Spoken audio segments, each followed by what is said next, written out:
नमस्कार दोस्तों, स्वागत है आपका फिर से एक नए वीडियो में। तो दोस्तों, मेरे सब्सक्राइबर ने मुझसे एक सवाल पूछा है जो अभी हाल ही में मैंने एक वीडियो अपलोड किया है मेरे चैनल पर, जहां पर वीआरएस पैकेज के बारे में मैंने जानकारी दी थी। उस वीडियो से रिलेटेड मेरे एक सब्सक्राइबर है, उन्होंने सवाल पूछा है जिनका नाम है भारत लोंदे जी। ठीक है, इन्होंने एक सवाल पूछा है। उन्होंने बताया मुझे कि सवाल पूछा है कि ब्रदर, थर्ड पीआरसी फाइल कहां तक पहुंची है, उसका स्टेटस क्या है, बताइए। ठीक है, तो इस पर मैंने एक वीडियो बनाया है, जैसे कि जो आज वीडियो है इसके ही बारे में है कि अभी जो फाइल है, आपको पता है 8 अक्टूबर 2025 को थर्ड पीआरसी पर हस्ताक्षर हो गए थे। ठीक है, लेकिन उसको 45 या 50 दिन हो चुके हैं, अभी पूरे हो चुके हैं, लेकिन अभी तक इसका कोई मामला आगे नहीं बढ़ा है कि फाइल कहां तक पहुंची है, कब तक लागू होगी। सरकार की तरफ से अभी कोई भी ऐसा फैसला नहीं आया है कि कब तक यहाँ पर थर्ड पीआरसी लागू होगी। ठीक है, तो आज इस वीडियो में आपको यही बताने वाला हूं कि जो फाइल है वो कहां तक पहुंची है, कब तक लागू होगी, या फिर फाइल आगे नहीं बढ़ रही है तो इसका कारण क्या है। पूरी जानकारी पॉइंट टू पॉइंट हम आज इस वीडियो में समझने वाले। ठीक है, तो चैनल पर नए हो तो सब्सक्राइब करें। मेरा नाम है सुनील विश्वकर्मा। जानकारी यूजफुल लगे तो एक लाइक करके जरूर जाना। चलिए दोस्तों, बढ़ाते हैं वीडियो को आगे। तो दोस्तों, आपको पता है मैं जो भी जानकारी देता हूं पॉइंट टू पॉइंट देता हूं ताकि आपको वेल एक्सप्लेन हो जाए। ठीक है, तो फिलहाल जो भारत लोंदे जी ने जो सवाल पूछा है उस पर आगे बढ़ते हैं। जैसे कि आपको पता है 8 अक्टूबर 2025 को थर्ड पीआरसी पर हस्ताक्षर हो चुके थे। अब बात यह आती है कि उसकी फाइल आगे बढ़नी थी, क्योंकि फाइल आगे बढ़ेगी तभी तो थर्ड पीआरसी पूरी तरीके से प्रभावी रूप से लागू होगी। ठीक है, तो अभी थर्ड पीआरसी की फाइल अभी कहां है, फिलहाल कहां तक पहुंची है, वो उनको जानना है। ठीक है, तो इसका जवाब मैं पॉइंट टू पॉइंट देने वाला हूं। ठीक है, पहला पॉइंट रहेगा हमारा 1 जनवरी 2017 के टाइम पे जब थर्ड पीआरसी लागू होने वाली थी, तब ऐसा क्या हुआ कि थर्ड पीआरसी तब से लेके अब तक यानी कि 2025 तक पेंडिंग है। और पेंडिंग है तो वो है अफोर्डेबिलिटी क्लोज के कारण। अफोर्डेबिलिटी क्लोज क्या है ये समझेंगे आज इस वीडियो में। उसके बाद सेकंड पॉइंट रहने वाला है लेटेस्ट। तो थोड़ा लाइट चल गई है अभी, तो थोड़ा सा डार्क दिखाई देगा आपको, तो थोड़ा सा एडजस्ट कीजिएगा।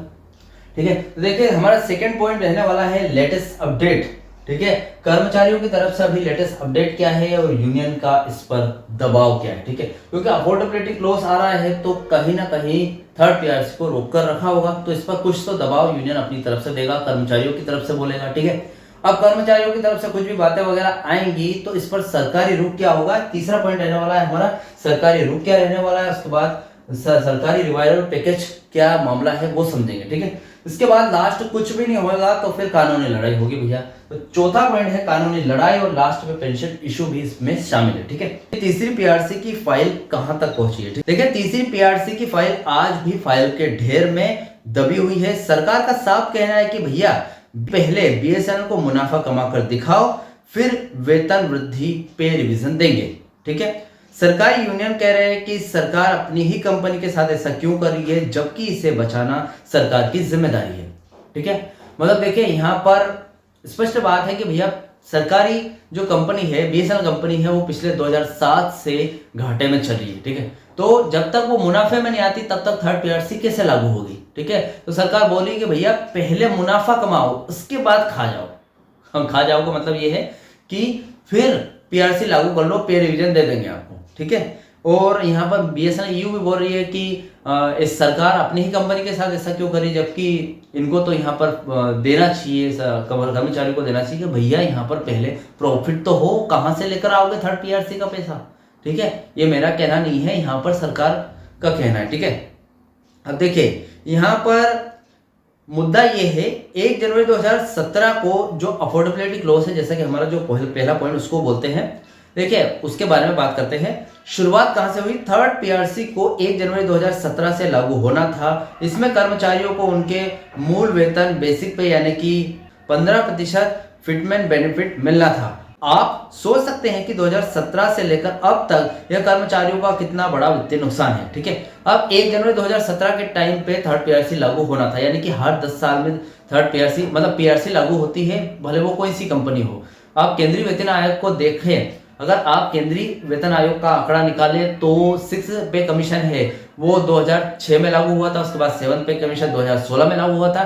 तो यानी इसी हिसाब से 2007 में सेकंड पे कमीशन लागू हुआ था, तो 2017 में थर्ड पे कमीशन लागू होना था, लेकिन नहीं हुआ। वो इसलिए नहीं हुआ क्योंकि अफोर्डेबिलिटी क्लोज आ गया। मुनाफे में नहीं थी कंपनी, कंपनी लॉस में थी, इसलिए लागू नहीं किया गया। सरकार ने, बीएसएनएल ने बोला कि भैया सरकार ने पाबंदी लगा दी है, अफोर्डेबिलिटी क्लोज के अंतर्गत आती है बीएसएनएल कंपनी, पिछले 3 साल से कुछ प्रॉफिट नहीं कमाया है, तो इसलिए वो उसको थर्ड पीआरसी लागू नहीं कर सकते हम, ठीक है। तो इसीलिए यहाँ पर थर्ड पीआरसी लागू नहीं हुई। जब से लेके अब तक थर्ड पीआरसी पेंडिंग में है, ठीक है। और इसमें देखा जाए तो कर्मचारियों का बहुत ही बड़ा नुकसान है। 15% जो फिटमेंट बेनिफिट मिलना था वो आज तक नहीं मिला, और उसका जो मुद्दा है वो पेंडिंग में जा रहा है, ठीक है। अब देखिए यहाँ पर सबसे बड़ी अड़चन आ रही है अफोर्डेबिलिटी क्लोज। यह वो कानूनी गांठ है जिसने पूरे मामले को फंसा के रखा है। अब देखिए यहाँ पर क्लोज क्या कहता है। यह क्लोज कहता है कि किसी भी केंद्रीय पीएसयू जिसके अंतर्गत बीएसएनएल कंपनी आती है को अपने कर्मचारियों का वेतन संशोधन यानी कि पे रिवीजन तभी देना चाहिए जब कंपनी मुनाफे में हो यानी प्रॉफिट कमा रही हो, या वेतन वृद्धि का वित्तीय बोझ उठा सकने में सक्षम हो, ठीक है, या फिर उस स्थिति में हो।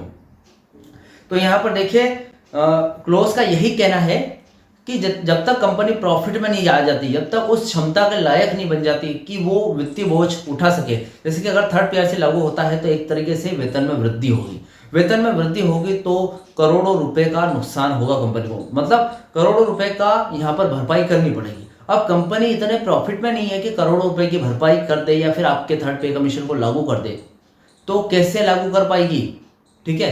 कंपनी के पास पैसे ही नहीं है इतने, तो इसलिए यहाँ पर सीधा सा कहना है कि पहले प्रॉफिट कमाओ, पिछले 3 साल से लगातार प्रॉफिट कमाओ, उसके बाद जब आपकी क्षमता हो जाए तब थर्ड पे कमीशन लागू कर देना, ठीक है। बीएसएनएल पर इसका असर भी पड़ेगा भैया, क्योंकि बीएसएनएल कई सालों से भारी घाटे में चल रही थी, इसलिए सरकार ने इस क्लोज को आधार बनाकर यह कह दिया कि माफ करना भाई, हम अभी यह बोझ नहीं उठा सकते। बीएसएनएल ने, देखिए बीएसएनएल ने सरकार का ये जो क्लोज है इसका फायदा उठाया है जहां तक हद है, जहां तक, क्योंकि देखिए थर्ड पीआरसी लागू करेगी तो कंपनी हो सकता है डूब जाए, इसलिए उन्होंने बोला कि क्लोज का कहना है कि अभी आप लागू नहीं कर सकते जब तक कंपनी मुनाफे में नहीं आ जाती। जो 4G 5G रोल आउट कर रही कंपनी, ये अगर रोल आउट कर देती हो, कुछ प्रॉफिट में आ जाए कंपनी, तो हो सकता है थर्ड पीआरसी लागू हो जाए, ठीक है। अब देखिए ये हमारा फर्स्ट पॉइंट क्लियर हो चुका है। अब सेकंड पॉइंट देख लेते हैं, फिलहाल अपडेट क्या है, वर्तमान स्टेटस क्या है कर्मचारियों की तरफ से, या फिर यूनियन ने क्या दबाव डाला है मैनेजमेंट पर, बीएसएनएल मैनेजमेंट पर, ठीक है, देख लेते हैं। कर्मचारी लगातार प्रयास कर रहे हैं। बीएसएनएल के सभी प्रमुख यूनियन यानी कि AIGETOA एस, अब दूसरा है NE SNEA, तीसरा है BSNL EU, चौथा है NFTE, जो भी संघ है सारे में से BSNL EU सबसे बेस्ट है और वो ही यूनियन मान्यता प्राप्त यूनियन है एक हिसाब से देखा जाए तो। BSNL EU लगातार प्रयास कर रही है, लगातार संचार मंत्रालय, डोट और वित्त मंत्रालय पर दबाव बने हुए हैं कि भैया थर्ड पीआरसी लागू कर दो, ठीक है। अब मुख्य डिमांड यह है कि यूनियन की सबसे बड़ी डिमांड है BSNL के मामले में इस अफोर्डेबिलिटी क्लोज को माफ यानी कि वाइप ऑफ किया जाए। अब भैया सभी को पता है कि अफोर्डेबिलिटी क्लोज के कारण थर्ड पीआरसी रुकी हुई है, तो BSNL EU मांग कर रही है कि भैया एक काम करो ना, ये जो अफोर्डेबिलिटी क्लोज है इसको ही हटा दो, मतलब ये हट जाएगा तो हमारा थर्ड पीआरसी वास्तव में उसी वक्त लागू हो जाएगा, ठीक है। अफोर्डेबिलिटी क्लोज ने रोक के रखा है ना, तो इसको हटा दो। जैसे क्या होता है कि एक नाली में पानी बहता है, ठीक है, अब वो उसमें कुछ अड़चन आ जाए तो वो पानी वहीं रुक जाता है। अब वो बोल रहे हैं कि इस अड़चन को हटा दो तो पानी बह के निकल जाएगा, तो ऐसा ही थर्ड पीआरसी है, थर्ड पीआरसी रुकी हुई है, जब अफोर्डेबिलिटी क्लोज हटेगा तो थर्ड पीआरसी बह जाएगी, ठीक है। तो यही बोल रही है BSNL EU कि उसको हटा दो या फिर उसके नियमों को सरल कर दो BSNL कंपनी के लिए, क्योंकि भैया 9 साल से थर्ड पीआरसी अटकी हुई है, आज नहीं लागू करोगे तो कब करोगे। चलो ठीक है, थर्ड पीआरसी अफोर्डेबिलिटी क्लोज है, उसकी शर्त क्या है बताया आपको, पिछले 3 सालों तक कंपनी, जो पिछले 3 सालों से लगातार प्रॉफिट में रहनी चाहिए कंपनी, तभी आप इतना बड़ा वित्तीय बोझ उठा सकते हो यानी कि थर्ड पीआरसी लागू कर सकते हो। अब भैया बताओ मुझे कि अभी फिलहाल BSNL प्रॉफिट कमा रही है, मतलब अभी इतना प्रॉफिट नहीं कमाया है, तो आज से बात करें, अगर पिछले 3 सालों से आज प्रॉफिट में है तो अगले 3 सालों तक प्रॉफिट में रहना जरूरी है। अब अगले 3 सालों तक प्रॉफिट में रहेगी, उसके बाद थर्ड पीआरसी लागू होगी, तो सोचिए फिर अफोर्डेबिलिटी क्लोज हटेगा और फिर थर्ड पीआरसी लागू होगी, मतलब 3 सालों तक आपको वेट करना पड़ेगा, है कि नहीं। तो भैया BSNL EU अपनी तरफ से पूरा दबाव बना रही है कि भैया थर्ड पीआरसी लागू करो, क्योंकि ऐसे तो नहीं होने वाली थर्ड पीआरसी लागू। देखिए लॉजिक क्या है, उनका कहना है कि बीएसएनएल कोई साधारण प्राइवेट कंपनी नहीं है, यह एक सामाजिक जिम्मेदारी निभा रही है, जैसे ग्रामीण क्षेत्रों में कनेक्टिविटी दे रही है, आपदा में मदद कर रही है और अब 4G 5G आत्मनिर्भर भारत यानी कि 4G देसी 4G में पहल भी की है। सरकार की नीतियों और बीएसएनएल के सामाजिक दायित्वों के कारण ही कंपनी घाटे में जा रही है, इसलिए कर्मचारियों को इसकी सजा नहीं मिलनी चाहिए। बीएसएनएल का जो ईयू है, बीएसएनएल ईयू जो संगठन है कर्मचारियों का, वो साफ कह रही है कि भैया सरकार के फैसलों की वजह से जा रही है कंपनी घाटे में, तो इसकी सजा कर्मचारियों को ना दे, उनकी थर्ड पार्टी से तो एटलीस्ट लागू करें। ठीक है, तो यहाँ पर बीएसएनएल ईयू का कहना है। इस पर न्यू अपडेट क्या है वो देख लेते हैं। यूनियन अब इस मुद्दे को 4G 5G रोल आउट की प्रगति और बीएसएनएल के रिवाइवल पैकेज से जोड़कर देख रही है, ताकि सरकार को जल्द फैसला लेने पर मजबूर किया जा सके। मतलब यूनियन किसी ना किसी तरीके से तो थर्ड पार्टी से लागू करने की कोशिश कर रही है। ठीक है, फिलहाल ये अपडेट है, अब देखते हैं रिवाइवल पैकेज से जोड़कर अगर हो रहा है ये तो हो जाए थर्ड पार्टी से लागू। ठीक है, अब ये तो यूनियन की तरफ से बात हो गई। अब देखते हैं सरकारी रुख और रिवाइवल पैकेज का क्या मामला है वो देख लेते हैं। देखिए सरकार का तर्क है, सरकार का रुख अभी भी यही है कि पहले कमाओ और फिर खाओ। ठीक है, सरकार ने बीएसएनएल को बचाने के लिए जो बड़ा रिवाइवल पैकेज दिया है, जिसमें 4G 5G स्पेक्ट्रम और वित्तीय सहायता शामिल है, उसका मुख्य लक्ष्य यही है कि बीएसएनएल जल्द से जल्द ऑपरेटिंग प्रॉफिट में आए। ठीक है, एक पैकेज दिया है यहाँ पर सरकार ने कि भैया 4G 5G रोल आउट करो। ठीक है, कुछ यहाँ पर अपनी तरफ से टाइम दिया है कि इस पैकेज के तहत आप 4G 5G रोल आउट कर लो और बहुत सारे स्पेक्ट्रम वगैरह। ठीक है, ताकि क्या है कि जब ये रोल आउट हो जाएगा और थोड़ा प्रॉफिट में आएगी कंपनी, तो अपने आप थर्ड पार्टी भी लागू होगा। तो इस पैकेज के जरिए क्या, अब देखिए क्या पैकेज है। देखिए पहला पैकेज तो ये है कि VRS और 4G पर जोर दिया जा रहा है कि VRS तो हो जाएगा कर्मचारियों का, और जो 4G है वो भी लागू करना है, पूरी तरीके से रोल आउट करना है पूरे पैन इंडिया में। उसके बाद दूसरा पैकेज ये है कि पूंजी निवेश और भी इसमें निवेश करना है, इन्वेस्ट करना है, 4G 5G उपकरणों पर जोर दिया जा रहा है। ठीक है, तीसरा पैकेज ये है कि 2023 का पैकेज है, कर्ज कम करने और फाइबर इंफ्रास्ट्रक्चर पर जोर दिया जा रहा है कि भैया पहले तो कर्ज कम करो और जो फाइबर इंफ्रास्ट्रक्चर है उनको बढ़ाओ। क्या है कि फाइबर ब्रॉडबैंड बीएसएनएल ब्रॉडबैंड जो चल रहा है वो कम्पीट कर रहा है डायरेक्ट जियो और एयरटेल से, तो इनको बढ़ाओ, तो इससे प्रॉफिट में आ जाएगी कंपनी। ठीक है, सरकार का मानना है कि जैसे ही बीएसएनएल घाटे से बाहर निकलकर लगातार मुनाफा कमाना शुरू कर देगी, तो तीसरे पीआरसी लागू करने की फाइल अपने आप हरी बत्ती यानी कि ग्रीन सिग्नल पर जाएगी। ठीक है, स्पष्ट बात है कि यार भैया सरकार अगर बीएसएनएल प्रॉफिट में जाती है तो अपने आप ये जो फाइल आपने बोला था, आपने सवाल किया था कि फाइल कहां तक बढ़ी, तो वो फाइल अपने आप आगे बढ़ जाएगी। ठीक है, इसका मेन कारण यही है कि अफोर्डेबिलिटी क्लोज आ गई है, प्रॉफिट नहीं हो रहा कंपनी, प्रॉफिट होगा तो अपने आप आगे बढ़ेगी। ठीक है, देखिए इस पर न्यू अपडेट ये है, सरकार ने अफोर्डेबिलिटी क्लोज को माफ करने का कोई संकेत नहीं दिया है। उनका ध्यान पूरी तरीके से बीएसएनएल के 4G 5G रोल आउट और वित्तीय स्थिरता पर है। ठीक है, अब देखिए सरकार बोल रही है कि भैया हम अफोर्डेबिलिटी क्लोज पे ध्यान ही नहीं दे रहे हैं। अगर सरकार को अगर बीएसएनएल को प्रॉफिट में लाना है तो 4G 5G रोल आउट करना पड़ेगा, तो उस पर फोकस करें पहले। ठीक है, तो कर्मचारी भी हमारी सहायता करें, ऐसा सरकार का कहना है। ठीक है, अब इस पर कुछ नहीं होगा, थर्ड पार्टी लागू नहीं होगी तो कानूनी लड़ाई होगी। चौथा पॉइंट है हमारा कानूनी लड़ाई और पेंशन इशू भी इसमें शामिल है। पेंशन रिवीजन का जिक्र हमेशा किया है मैंने, पेंशन रिवीजन पर वीडियो बनाए हैं कि कब तक लागू होगा पेंशन संशोधन। अब भैया वेतन संशोधन और पेंशन संशोधन आपस में जुड़ा हुआ, कैसे वो भी देख लेते हैं। देखिए कोर्ट केस थर्ड पीआरसी का मामला सीधे तौर पर कर्मचारियों के पेंशन रिवीजन से भी जुड़ा हुआ है। पेंशन रिवीजन जो कर्मचारी 2017 के बाद रिटायर हुए हैं या फिर होने वाले हैं, उनका पेंशन रिवीजन भी थर्ड पीआरसी लागू होने पर ही निर्भर करता है।